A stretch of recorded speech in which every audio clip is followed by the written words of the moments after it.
Assalamualaikum students, welcome to the class of science. How are you everyone? I hope you all are doing well. Students, open your books. Today we are going to read the next topic of our unit number 5, separation of substances. Students, कल हमने पढ़ा था कि mixtures क्या होते हैं और हमें मिक्सचर्स के कंपोनेंट्स अलग अलग करने की ज़रूरत क्यों पड़ती है। तो आज हम पढ़ेंगे कि हम मिक्सचर्स के कंपोनेंट्स को अलग अलग कैसे कर सकते हैं, किन मेथड्स के ज़रिए हम मिक्सचर के कंस्टिट्यूएंट्स को अलग अलग कर सकते हैं। स्टूडेंट्स, यहाँ पे कुछ मेथड दिए हुए हैं, मैं आपको उनके टॉपिक्स बस बताती हूँ, नेम बताती हूँ। उन्होंने कहा सेपरेटिंग सॉलिड्स फ्रॉम सॉलिड्स। अगर दो सॉलिड्स का आपस में मिक्सचर है, जैसे कि हमने कल पढ़ा था सॉल्ट और पेपरकॉर्न्स का, ब्लैक पेपर्स का, तो उनको यानी कि सॉलिड और सॉलिड मिक्स हुए हैं तो उनको किस तरह से अलग करना है। एक मेथड उन्होंने बताया हुआ है हैंड पिकिंग यानी कि हाथ से चुनना। सेकंड मेथड है सीविंग यानी कि छानना किसी छलनी के साथ। थर्ड वन है थ्रेशिंग यानी कि किसी हार्ड ऑब्जेक्ट पे दो चीज़ों के मिक्सचर को मारना, उससे जो लाइट चीज़ होती है वो निकल के गिर जाती है, जैसे कि वीट वगैरह, और इस चीज़ को क्या कहते हैं, थ्रेशिंग कहते हैं। नेक्स्ट है विनोइंग, और विनोइंग भी छानना ही होता है एक किस्म का, इसके बारे में अभी आपको दिखाती हूँ। जैसे कि ये गंदम और हस्क का मिक्सचर है, छिलके का और गंदम का, या जो होती है गंदम के अंदर मिक्स, आपने गंदम को अलग करना होता है तो इस तरह से विनोइंग की जाती है। और एक और मेथड है मैग्नेटिक सेपरेशन। इससे क्या होता है, अगर आपने ऐसी चीज़ें अलग करनी हैं जो कि मैग्नेट से अट्रैक्ट होती हैं, जैसे कि आयरन वगैरह, तो आप मैग्नेट के ज़रिए उनको उठा लेते हैं। स्टूडेंट्स, आपको मैं एक छोटा सा डेमो दिखाती हूँ इन सब मेथड ऑफ सेपरेशन का। जी स्टूडेंट्स, सबसे पहला मेथड है हैंड पिकिंग यानी कि हाथ से चुनना। जब भी कोई दो सॉलिड्स इकट्ठे होते हैं तो उनको हाथ से चुन के अलग अलग कर लिया जाता है। जो भी अनडिज़ायर्ड उसके अंदर ऑब्जेक्ट होता है उसको आप अलग कर सकते हैं हाथ से चुनकर। ये मोस्टली तब किया जाता है जब दोनों चीज़ें साइज़ में बड़ी हों, या एटलीस्ट एक चीज़ जो अनडिज़ायर्ड ऑब्जेक्ट है वो आप साइज़ में बड़ा हो तो आप उसको ईज़िली अलग अलग कर सकते हैं। मोस्टली ये चावलों को चुनने के लिए ये मेथड आमतौर पर घरों में इस्तेमाल किया जाता है। नेक्स्ट है मेथड थ्रेशिंग का। थ्रेशिंग क्या होता है स्टूडेंट्स, ये मोस्टली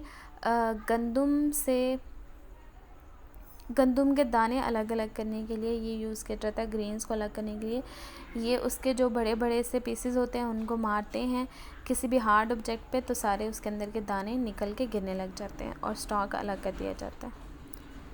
नेक्स्ट है विनोइंग स्टूडेंट्स यूज़ किया जाता है गंदम को साफ़ करने के लिए।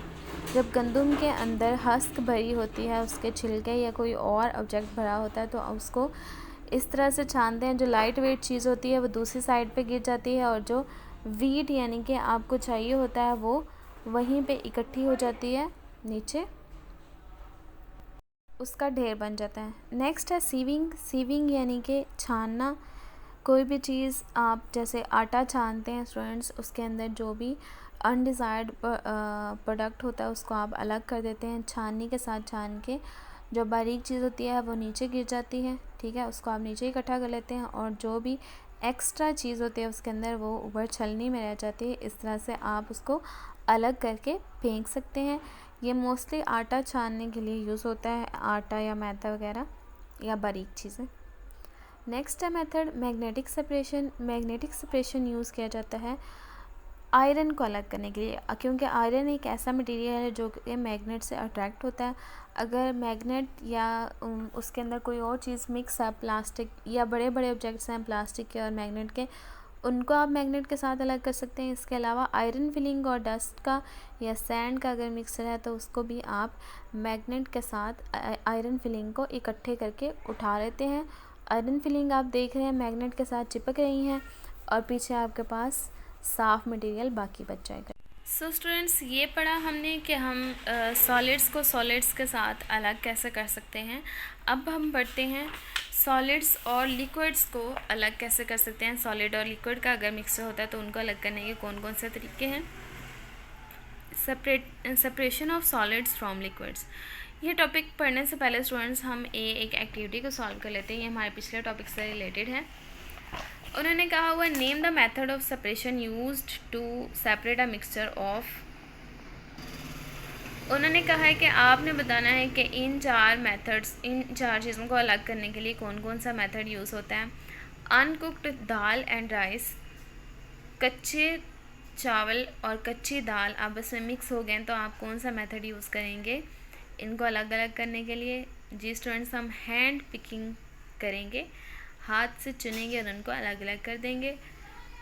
नेक्स्ट है हस्क एंड ग्रेन्स। अगर दाने हैं, ग्रेन्स हैं और उसके अंदर कुछ हस्क है यानी कि छिलके से हैं लाइट वेट, तो उनको आप कैसे अलग करेंगे। स्टूडेंट्स, मैंने आपको बताया था विनोइंग के ज़रिए क्या होता है कि वो जो लाइट वेट ऑब्जेक्ट्स हैं वो उड़ के साइड पे गिर जाते हैं और जो ग्रेन्स हैं वो आपके पास नीचे एक ढेरी में इकट्ठे हो जाते हैं। नेक्स्ट है grain seeds and stock. Stock यानी कि लंबे लंबे तिनके जिनके ऊपर ग्रेन लगे होते हैं, ग्रेन सीड्स होते हैं।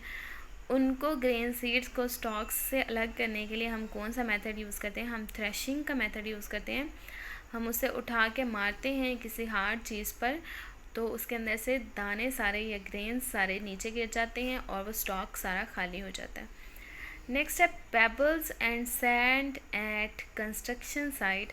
अगर कोई कंस्ट्रक्शन साइट है वहाँ पे रेत और बजरी इकट्ठी हो गई है या रेत या कोई और पेबल्स इकट्ठे हो गए तो आप उनको कैसे अलग करेंगे।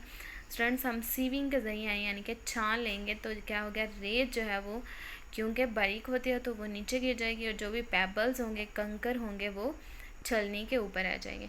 तो स्टूडेंट्स, इनके आंसर लिखते हैं हम। जी स्टूडेंट्स, ये मैंने लिख दिए हैं आंसर। अब मैं पढ़ती हूँ अपने टॉपिक की तरफ जो हम पढ़ रहे थे। Separation of solids from liquids.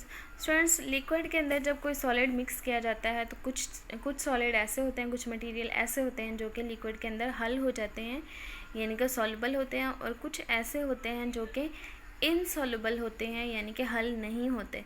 तो स्टूडेंट्स, जो हल नहीं होते उनको अलग करना बहुत ही ईजी है। तो अब पहले हम पढ़ते हैं separation of insoluble solids from the solutions. तो ऐसी चीज़ें जो कि डिज़ोल्व नहीं होती सॉल्यूशन के अंदर या पानी के अंदर, उनको अलग कैसे किया जाता है। जैसे कि मड है या फिर रेत है तो आप उसे पानी के अंदर डाल देते हैं तो आपने उसे कैसे अलग करना है। सेडिमेंटेशन एंड डीकंटेशन के मेथड से।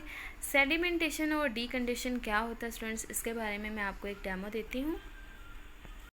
स्टूडेंट्स, मैंने एक बीकर लिया, उसके अंदर मैंने गंदा पानी डाल दिया जिसके अंदर मिट्टी और पेबल्स मिक्स की हुई थी।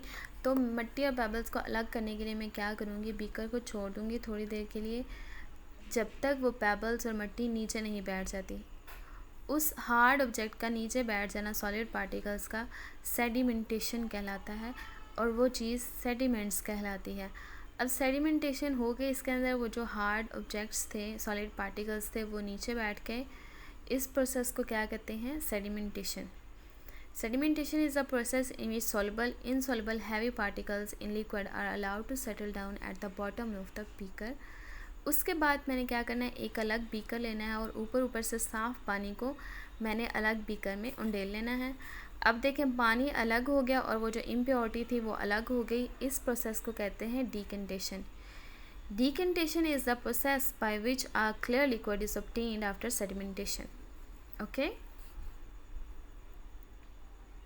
जी स्टूडेंट्स, सेडिमेंटेशन और डिकंटेशन के बारे में हमने पढ़ लिया है। सेडिमेंटेशन क्या होती है और सेडिमेंट्स क्या होते हैं और डिकंटेशन क्या होती है, इसके बारे में मैंने आपको बता दिया। और स्टूडेंट्स, जब हम सेडिमेंटेशन करते हैं तो सेडिमेंट्स के ऊपर जो साफ़ पानी इकट्ठा होता है उसे कहते हैं सुपरनेंट लिक्विड। और स्टूडेंट्स, समटाइम्स ऐसा होता है कि सॉलिड पार्टिकल्स इतनी जल्दी नीचे सेटल डाउन नहीं हो जाते, सेडिमेंट्स नीचे नहीं बैठते eight the bottom of the beaker. तो उसके लिए हम लोडिंग का प्रोसेस करते हैं। लोडिंग क्या होता है, उसके अंदर हम एक सॉल्यूशन के अंदर एक छोटा सा पीस फटकड़ी का डाल देते हैं। तो फटकड़ी से क्या होता है कि जो भी डस्ट पार्टिकल्स या इम्प्योरिटीज़ होती हैं वो आपस में इकट्ठी हो जाती हैं बहुत जल्द और सेटल डाउन हो जाती हैं। उसके बाद हम सेडिमेंटेशन और डीकंडेशन का प्रोसेस कर सकते हैं। तो स्टूडेंट्स, लोडिंग किस लिए यूज़ किया जाता है, जहाँ पे पार्टिकल सेटल डाउन ना हो रहे हों, वो लेट सेटल डाउन होते हों, तो उनको उस प्रोसेस को जल्दी कंडक्ट करने के लिए हम लोडिंग का प्रोसेस करते हैं। स्टूडेंट्स, सेडिमेंटेशन और डिकंडेशन के बाद दूसरा प्रोसेस है फिल्ट्रेशन का। इसके ज़रिए हम सॉलिड्स को लिक्विड्स से अलग कर सकते हैं।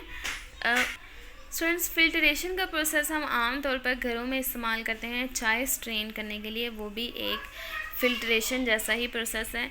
इसके अलावा अगर कोई ऐसी चीज़ हो जो कि बहुत लाइट वेट हो, तो उसके लिए हम फ़िल्टर पेपर या फिर मुस्लिन क्लॉथ यूज़ कर लेते हैं फ़िल्ट्रेशन करने के लिए। और स्टूडेंट्स, ये देखें, जैसे कि हमने ये प्रोसेस किया फ़िल्ट्रेशन के लिए, ये मेरे पास इसके अंदर इम्प्योर पानी था, इम्प्योर सोल्यूशन था। यहाँ पे मैंने फ़नल लगाई, उसके अंदर मैंने फ़िल्टर पेपर रख दिया। तो मैं ऊपर से जब पानी डालती हूँ तो जो भी इम्प्योरिटीज़ हैं वो यहाँ पे फ़िल्टर पेपर के ऊपर बैठ जाती हैं और जो साफ़ पानी है वो नीचे बीकर में इकट्ठा हो जाता है। तो स्टूडेंट्स, यहाँ पे जो इम्प्योरिटीज़ इकट्ठी हो गई हैं वो चीज़ क्या कहलाती है? रेसिड्यू कहलाती है। और जो पानी साफ़ नीचे पहुँच गया है वो फ़िल्ट्रेट कहलाता है। तो स्टूडेंट्स, ये था आज का हमारा लेसन। कल हम पढ़ेंगे कि हम सॉलिड्स और ऐसे लिक्विड्स जो कि पानी के अंदर हल हो जाते हैं, ऐसे सॉलिड्स जो पानी के अंदर हल हो जाते हैं, उनको कैसे अलग किया जाता है, उनके मेथड्स के बारे में पढ़ेंगे। तब तक के लिए स्टूडेंट्स, अल्लाह हाफिज़।